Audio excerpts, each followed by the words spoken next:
Hello one and all, I want to thank you as always for stopping by the channel. It's greatly appreciated. I have a fun 90s throwback review for you guys today to just kind of get ready for Hobbs and Shaw. We're going to talk about Double Impact from 1991. This was another big action movie at the time that kind of featured a unique take on the odd couple trope. This one of course starred Jean-Claude Van Damme and Jean-Claude Van Damme. In this one, Van Damme plays a set of brothers that are separated at birth when their parents are murdered. They of course went on different paths through life. One is very clean cut and timid. The other is a more hardened street hustler, and the two are going to reluctantly reunite to track down those that are responsible for their parents' death. Van Damme blew up in the late 80s. He was a box office king throughout the 90s with a string of campy action hits that I love.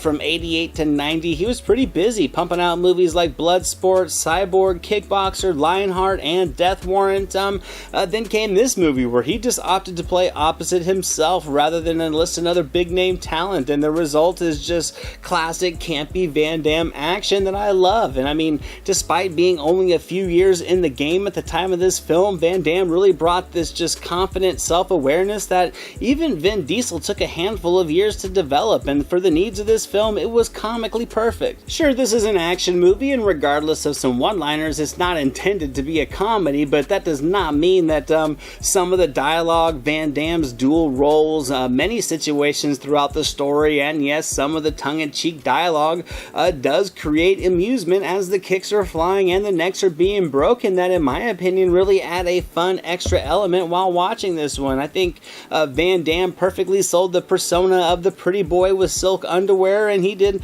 also a great job capturing the cigar-smoking street thug, and I gotta admit he had good chemistry with himself. And I think his charismatic dual personas added with some simple editing tricks that at the time were revolutionary really do capture that central relationship this one relied on. The story's procedural, it's simplistic, it goes through the motion of searching for answers, piecing together clues, the inevitable revenge formula as well as a rescue mission, but I think it all works together well. The collection of characters around Van Damme and Van Damme create a variety to the players that get involved. It keeps the personalities fresh. I think Jeffrey Lewis was really a great companion to the Van Damme brothers. I think he created a natural chemistry with each of them, one being like a father and the other as a more gruffer partnership, and I thought he sold both sides effectively. The great Philip Chan comes in to certainly make the most out of a cardboard crime boss with adding some energy to the role, and Bolo Young was fantastic as the primary villain, as he always is. He was visually menacing, and much like their work was in Bloodsport, I think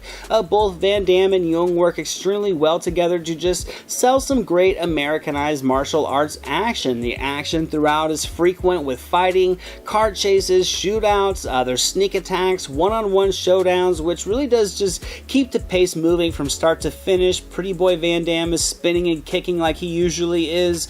Slick back hair Van Damme delivers just more grittier fisticuffs, and I think the variety is just an appealing, enjoyable mix for action fans. Another great aspect to this movie, in my opinion, is the international locations and the practical sets. I think it just gives the world of the story just a very realistic, gritty setting that can just lure the viewer in very easily. It's complemented by some capable direction by Selden Lettich, who I think really shows that he can craft some visually appealing action. I mean, during the chase sequences, there are some long extended cuts with just a wide framing that really shows our characters in the chaos, and it's really effective in creating some solid tension. I think Richard Klein's cinematography really complements the direction nicely, and with just an appealing use of shadows and lighting, he really did create some cool action shots. Plus, with double the Van Damme, we get double the Van Dammage, and it certainly delivers that, with guns blazing through slow motion shots, spinning kicks, necks are being broken, explosions are going off, the always comical gun-firing barrel roll that I'll never get tired of. The violence, I guess you could say,